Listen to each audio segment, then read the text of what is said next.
So what we're going to be talking about today is we're going to be talking about hitting an air tightness goal of 3 air changes per hour or above with Sheetrock as an air sealer. So the first place I'm going to start with some building science. I don't know how much experience you guys have with building science, but just to cover some bases. Why does air sealing matter? First of all, it's the law, the Residential Building Energy Standard, which has been the law since 2009, says you have to hit a certain air tightness standard. Right now that's 4 air changes per hour, 50 pascals. It's going down to 3 with the next addition. When does that take effect to go to 3? The Vermont State Legislature decides that. It's every 3 years, and it should be. Right now, it's in what's called the stretch code, which is what certain projects. It's Act 250. So if you're doing Act 250, then you're already required to do 3 air changes per hour. Okay. And for all of those specifics, it's best to get in touch with either Efficiency Vermont or the Department of Public Service. They have all the booklets on that, and you know. You answered the question when you said if you're Act 250, yeah, it's already. Then you're stuck. Then we're. Yeah. Okay. Another reason why we wanted to do air sealing is because it's the single biggest heat loss in the house. And in Vermont, we have a very low cooling load and a very big heating load, so heating is a big deal. And also it influences building durability. It is the biggest single heat loss in the house, and so we use this term air changes per hour to 50 pascals. Pascals is a measurement of pressure difference. If you blow, you're changing the pressure difference. That's pascals. 50 pascals is about the same as a 22.5 mile per hour wind blowing against the house. So when you have 4 air changes per hour at 50 pascals, that means when there's a 22.5 mile per hour wind blowing against the house, every 15 minutes, through all the little gaps in the holes in the walls and the seams, all that air is blown out. And so say it's 0 degrees out, all the air that you purposely heated has been blown out of the house, and the house has to heat it up again. And that's replacing it not with nice warm air, but with whatever the air temperature is outside. Say it's 0 degrees outside, you have 0 degree temperature air that you now have in your house, and your system has to heat that up. And then 15 minutes later, it's all gone again, and it has to heat it up again. So 4 air changes per hour, that's what that means, every 15 minutes. With 6 air changes per hour, it's every 10 minutes. I was in a house yesterday doing an energy audit, 17 air changes per hour, that was every 3 minutes. And the guy who grew up there said, yeah, well, that makes sense because we're burning 15 cords of wood to keep this 1,400 square foot house warm. We have to do that, are we? Building durability is also strongly affected because air transports moisture. And if you get air bringing moisture into your wall and there's no way for that moisture to get out, that can affect building durability. I love this. There's a past president of the home builders, Ward Smith. He's also a very good builder, and he told me this story once about this guy who was putting up a roof on a project he was working on. It was a sub, and he looked at what the guy was doing, and the guy was doing something seriously wrong with installing the roof. And he said, "What are you doing?" He said, "I'm putting on a roof." He said, "No. What are you doing? What is putting on a roof doing?" He said, "I'm putting on a roof." He said, "No, you are protecting the envelope from bulk water. And if you're not paying attention to the fact that you're doing that, then you're obviously not aware of what you're doing. And you may flash it wrong. You flash it wrong, you're pouring water into the assembly. You're going to rot that assembly out. You're going to damage the sheetrock. So we have to know what it is we're doing and why we're doing it. So we're going to start off with a real quick primer on building science. First of all, the most important thing is most builders are really good about knowing how to build a wall, how to put a window in, but they don't think of the building as a system. What you do in one part of the building actually affects how that building operates as a whole, or what happens in another part of the building. We studied a lot in our audit work. So there are only 3 or 4 ways that heat, moisture, and air move through your house. It's kind of like when I was studying mechanical engineering, and they said, we're going to study brakes now. And I thought he'd bring out a book the size of a Bible, and he'd put it down and say, here are the 3,000 ways you make a brake. No, there are 4 ways to make a brake. There are different parameters, there are different iterations of that, but you can squeeze a drum, or you can squeeze a disc, or you can push out on a drum, and that's pretty much it. And any brake you ever see is going to be one of those three brakes. Same thing with building science and how energy and moisture and heat move through that. So first of all, heat doesn't rise. Heat goes from hot to cold. Oftentimes I go into a group of people and say, what does heat do? And someone will say, heat rises. And I say, well, if heat rises, then you could take a red hot penny and put it on your hand. And as long as you held that hand really, really flat, you wouldn't get burned. And we know that's not true. Heat moves from hot to cold. That's why we have thermal conduction issues in the house. You have studs. If you take a thermal imaging of a house in the winter, you can see the studs are actually conducting the heat out of the house, like the fins on a lawnmower. Hot air, however, does rise, and that leads to an effect we call the stack effect. The stack effect is one of the biggest heat losses in a house. The stack effect is that hot air rises, pushes to the top pressure plate of the house, which in a lot of houses is the top of the second floor bedrooms. It finds all the little holes and it pushes out into the attic. That then creates a lower pressure at the lower part of the house, and it sucks in air. Well, it's sucking in air from the outside, so that's freezing cold air. And that creates what we call a convective loop. Hot air that you heated purposely, spending lots of money and effort, go out through the attic, repressurize through crawl space and gaps through the house. That's called the stack effect. And the stack effect leads to heat loss. These are actual pictures of a blower door test. And we do this in the winter, and what we do in the summer also, but in the winter, what we do is we suck the air out of the house, and so we're reversing the stack effect. We're pulling air through all the gaps, and all of these cold areas are interior walls where we're able to suck air out of the attic back down, which means that when you reverse that, when we're looking at heat pushing up, it's going out through those holes. And you'd look at that sheetrock and say, wait, that's a really well sheetrocked detail. How is air getting in there? Actually, when you have a top plate of framing that's attached to the bottom of a ceiling joist, you have a gap here between the top of that top plate and the ceiling joist. And no matter how well you're going to air seal that, there is the ability of warm air to go through the wall and up into the attic. And that can be all over the place. It also creates deterioration, because when you have air, moist air going up into your attic, it's going to hit that sheathing on the inside of your attic, and it's going to condense.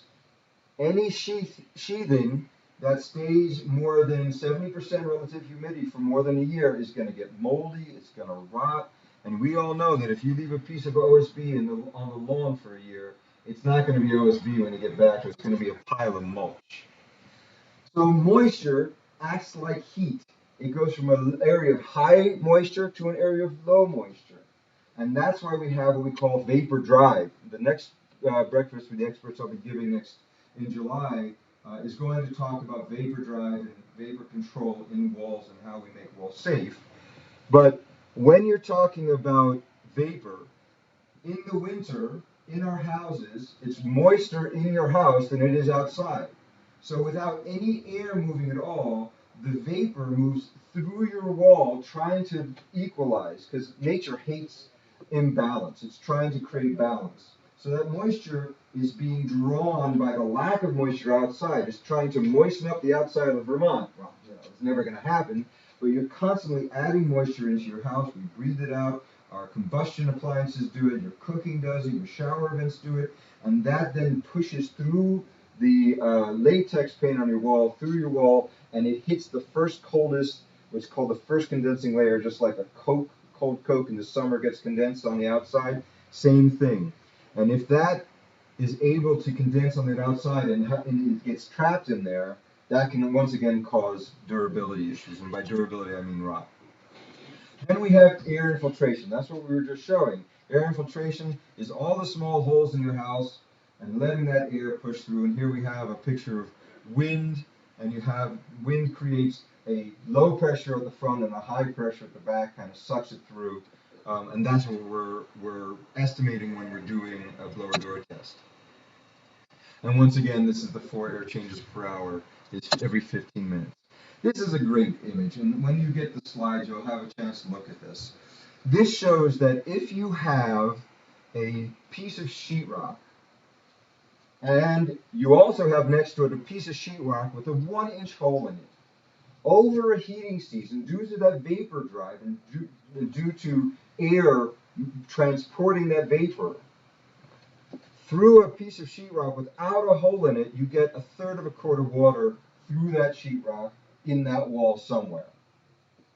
If you have a 1-inch hole, you get 30 quarts of water through that hole that can condense in that wall. Now, you can think 1/3 quart of water, well, that's, a cup and a half or something over an entire 4x8 sheetrock. Your building should be able to absorb that, and when the vapor drive changes from the outside to the inside, which it does during the summer because it's moister outside than inside, that'll come back into the house and you're going to have a durable wall. But if you have a lot of little gaps, and that air is transporting that vapor, you're going to have a possible durability issue in that wall. Great graphic. That's from the building science group. Trapped air is what insulates. All of the insulations that we have, EPS, XPS, fiberglass, Rockwool, they're all there to trap gas. And air is the gas we like to trap the most. So if you have insulation, and that insulation, say you have an attic condition where you have a fiberglass insulation in the attic, but there's no wind dam to stop the wind from blowing up through the soffit vent into that insulation, you're going to cool that insulation off.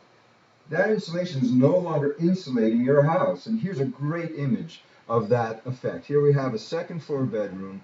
We have a cold day, and that blue there in that infrared picture is showing that insulation is not only not insulating, but it's cooling down the ceiling. And that's due to wind washing. Okay, so that's the building science. And now we're going to talk about air barriers, because that's what we're here to talk about. How do we make a house more airtight using sheetrock? So I'm going to just start with a quick discussion about where we put our air barriers. There are really 2 choices about where you put your air barrier. You either put it at the sheathing level, on the outside of the building, or you put it on the inside of the building at the sheetrock level. Whether you're using sheetrock as your air barrier or another thing, that doesn't matter. And here we have 4 different assemblies. This is from Joe Steebrook. He's a building science guru. And on the first 2, we have an interior membrane. On the next 2, we have exterior membranes, or using exterior air barrier. So in the first 2, the first one is using a vapor wrap of some kind. You would know it as a Tyvek or a Typar. It's usually on the outside, but there are ones you can put inside. Poly sheet. Used to put poly sheet on a before you put your sheetrock up. That's an old-fashioned type of barrier. We don't use those anymore. And if you're ever in a building and someone's putting a poly, tell them to stop. Give me a call, and I'll show them why not to. The other one is using. Can you tell us why not? I can tell you why. Because no matter how well you detail poly, you're not going to have all the holes. Right. So we go back to that picture where you have all that moisture getting into the wall, but on the trip back, that poly is good enough to stop that moisture from coming back in the house. So you're trapping moisture in that wall by letting it through the little gaps, but it's not going to be able to come back through all the gaps. So you're recommending you just drywall right over them? Drywall right over your insulation. Over your fiberglass. Absolutely. If you're going to be using an air barrier, a membrane, we have membranes that are vapor open. So, and I'll use this term a couple of times. Vapor open, vapor is gaseous water. Water in a gaseous state. There's vapor in the air here. But bulk water is what we're trying to control, because water vapor is not going to cause issues with your assembly. So we have membranes, and that's not what I'm selling here today. We're talking about sheetrock, but we have membranes that if you were to put that membrane on the inside, it would let the vapor in and out, but stop bulk water. Okay. So you just use like a Tyvek on the outside and just drywall right to it if you're not going to use a vapor barrier. That's a choice to make the air barrier on the outside of the building, and yes, you can do that. It's a very safe system. Okay. So the other 2 over here are saying we're actually not going to try to air seal the inside of the stud. We're going to go to the outside of the stud, the outside plus insulation, which is now required, right? And that's a much better way to insulate, and I'll show you why. Exterior sealing is the best way to insulate because of wind washing. We're just talking about wind washing. If we put our air barrier on the inside, the wind is still able to get into your insulation through a poorly detailed OSB plus Tyvek, whatever. So we try to do a good job on the outside. That's preferred.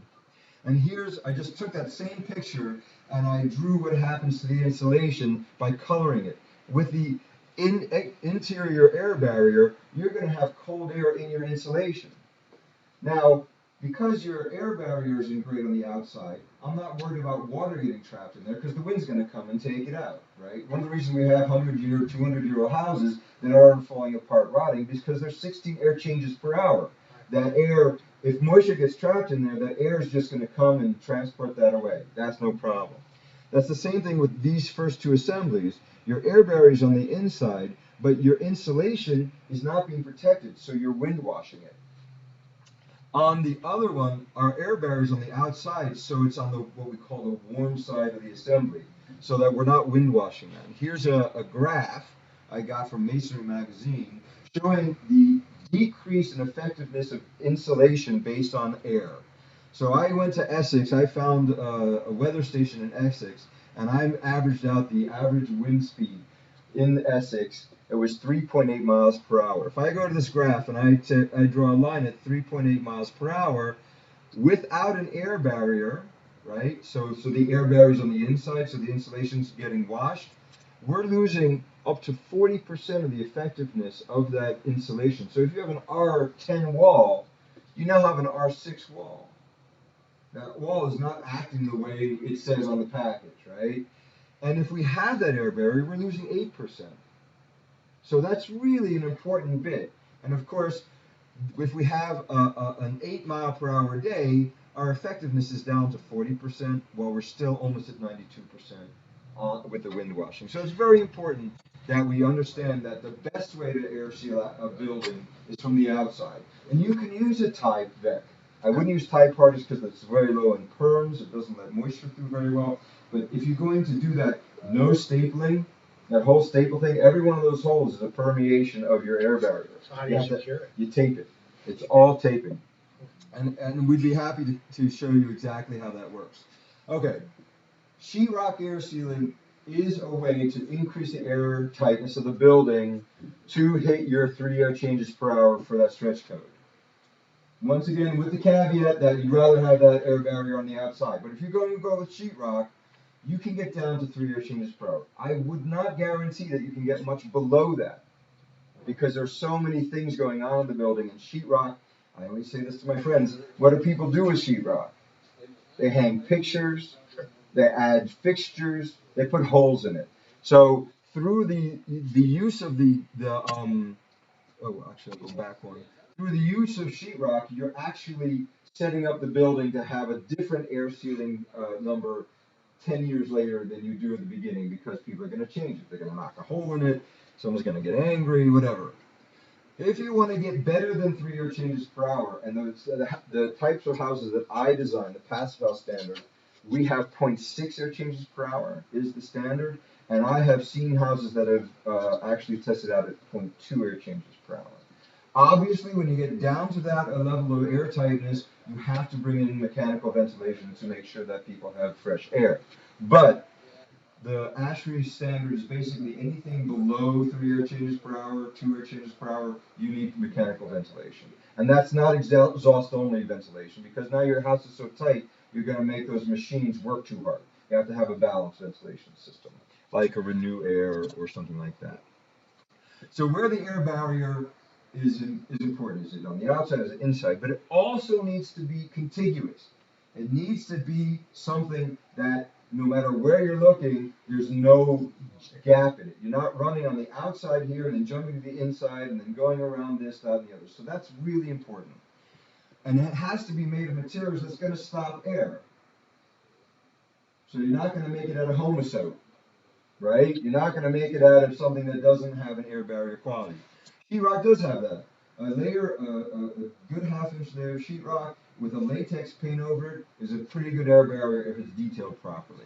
Okay, so what are the steps we want to follow to get this sheetrock air seal? First thing you have to do is planning. You have to look at your design, you have to identify where all the possible leakages are, and then you have to come up with strategies for that. But that has to happen before you're in the field. That has to do, when you have your plans, you need to take a look at that. And there's something called the pencil rule. If you have a plan, you take your pencil, you put it on the plan, and you draw without lifting the pencil where your air barrier is going to be. And if you lift the pencil, then you're obviously not contiguous. So it's a very simple way. Some people call it the red pencil rule, the red pen rule, but that is a very good way of determining whether you've thought about all of your holes. Then you need to develop a plan for each of those leakage areas. So penetrations are a big one, right? We have lots of penetrations. We have windows, we have doors, we've got plumbing, we've got electrical. All those have to be dealt with. And we have great strategies for that, and I'll be going through those. But you also have to think about that top plane of your ceiling plane. You got to think about your basement. You got to think about your perimeter joist space, your band joists. All of that stuff has to be thought about. And then you have to get your team on board. Because if you can have the best of intentions, you can be out there and have done 10 hours of air sealing documentation and this, that, and the other, and you get in the field and your plumbing sub just goes, makes 3 big holes, doesn't say anything about it, and your 3 air changes per hour is out the window. So what we do is we create a culture of air tightness. On these projects where we're getting air tightnesses below 1, we have the whole team psyched about what's that blower door test number going to tell us? What are we going to find out? Did we do it? Did we hit that number? And that can be a real good way to motivate a team. That does require that you have meetings with your subs in the room and with your leads and your just guys with a hammer, and you sit them down and say, look, this is a goal. We're all going for air tightness. You see this, you tell me. Here's the list of the penetrations, here's the list of the areas, here's who's responsible. If you make a hole, you're responsible to report it, and you're responsible to get it air sealed. So the first thing we do when we're doing air sealing, after the plan, in the field, when we're actually building, is we build the exterior envelope, and we do not build interior walls. We have to do that because that top plate of framing is one of the biggest losses. That's the first place. If you have, if we're going to build this room, and these are interior walls. If we build this without interior walls and we put up a good sheetrock layer and we get that mudded and going, then when we put our interior framing in, there's nothing going through to the attic. And that's the point. It's a change in planning, it's a change in process. You need your sheetrock guys to come back a second time. But if you sheetrock that first before you put interior walls in, then that entire top plane is contiguous. But except on the exterior walls, because you're going to butt into your top plate. Right, and we're going to air seal those. Right. Right. Okay. But you're eliminating okay. All of those. And there are things that we run into in the field. So you're going to cut your studs, your pre-cuts a ½ inch, every one a ½ inch, less. Yeah. Okay. Or you don't know the pre-cut stud that's already, say it's 92 5/8. Right. It's not 92 1/8. You don't know. Do you know if they make those? I don't think they. I don't know. When you're you mean for building your interior walls? Yeah, I see what you're saying. So you're going to do your exterior, set your trusses, rock it. Yeah. Which is an issue for electrical. So there are some challenges there. No question. This is a planning challenge. Okay. But there's no extra cost to that. It's more planning, right? Well, it's going to take a lot more time. It's going to cost more to wire the unit, unless you could. No. So there's some planning. I get it. You could do your stuff, rock it, leave a whip, then do the drill up and go up and just pop your whips. Absolutely. So there's some So Right. it could be, but yeah, okay. And when you're doing your walls, you're going to run all your electrical first, and then you're going to put in your air sealed boxes before you put your sheetrock up. This is the top plane. Yeah, yeah, I'm with you. Yep. Yeah. So install all your air sealed exterior wall outlets and ceiling penetrations, fans, etc. And why do we not frame interior walls? And this is just an image showing the air leakage around recessed lights, around the top plates of framing, etc. One of the things we are going to do when we're putting our exterior walls together and our floor to wall, or first floor to second floor, is we're going to need to air seal those tops and bottom plates. Yeah. Because we're now using that to stop the so air seal all gaps between top and bottom plates, band rim joists between floors and in the basements, and we need to use a caulk that's pliable. We're not using an acrylic caulk. There are a number of products on the market, but we usually in the field when we're fixing these things, we usually use an acrylic silicone mix, and those usually stay pliable over time. Some people use acoustic sealing as well. So this graphic over here on the right is from a document which you can download, and it's in the resources. That's from the Building Science Group and also by Building America, which shows you exactly where you need to air seal for sheetrock air sealing. So here's a first floor going to a second floor. You got your floor joists coming in, and it says you need to pay attention to these points and add to stop these leakages. And they say, now here's another thing, in that detail, and you can do this, they say, go ahead and frame your interior walls. But when you're doing that, make sure that when you're putting your sheetrock up, that you're air sealing both sides of that stud before you put that sheetrock up. So you can get a good seal without doing that one plane, but you have to be really careful that you're doing it right, because otherwise you're just creating chimneys inside your house. Each one of these is a chimney going up into your attic.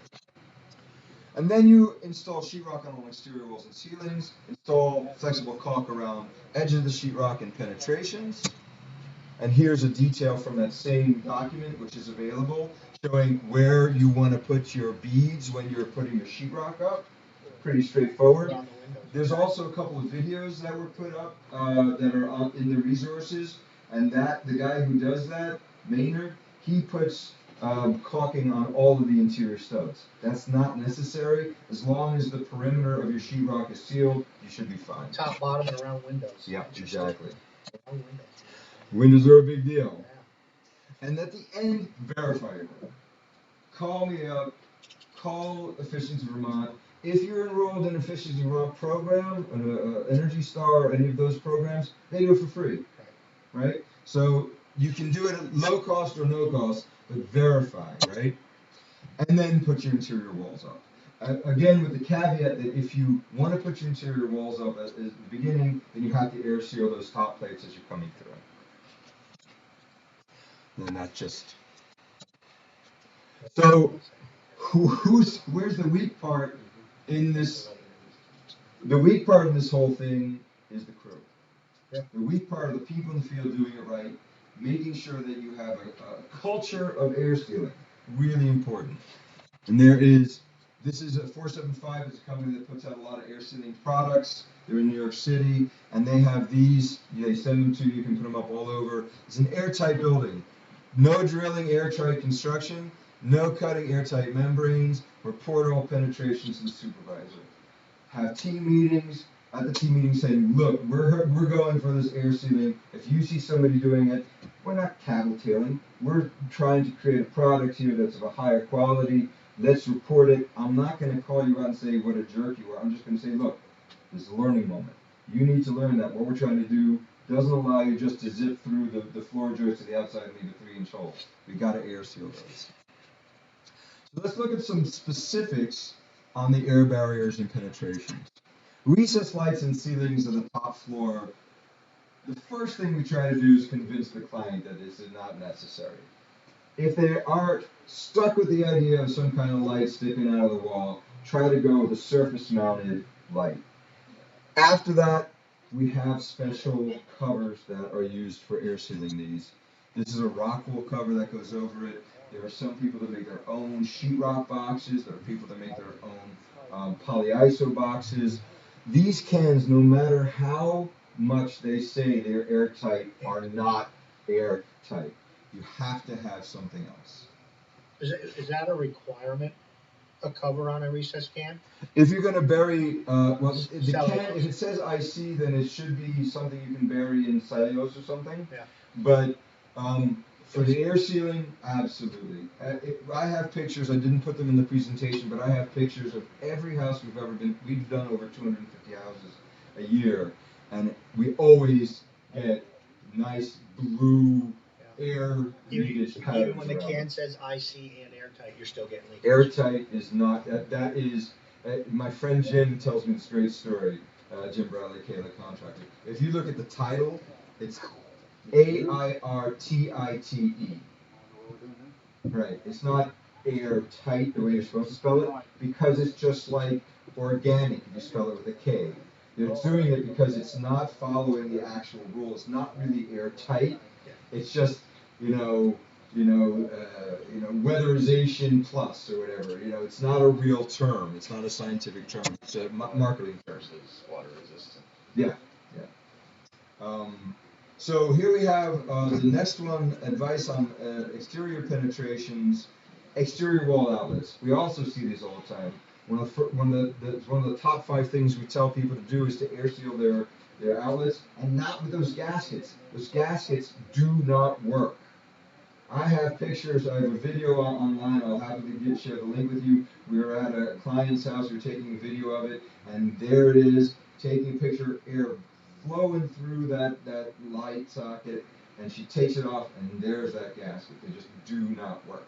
The only way to really air seal, just like it says here, is to air seal your knockouts.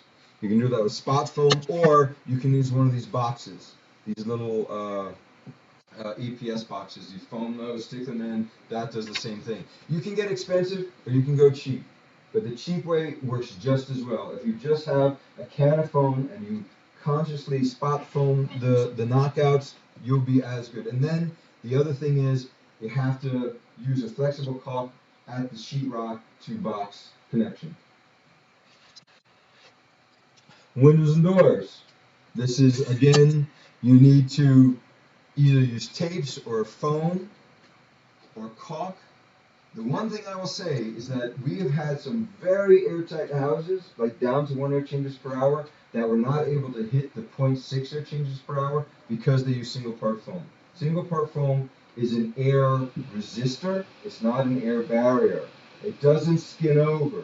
It's actually like an icing. It's an open cell product. It's a one part product.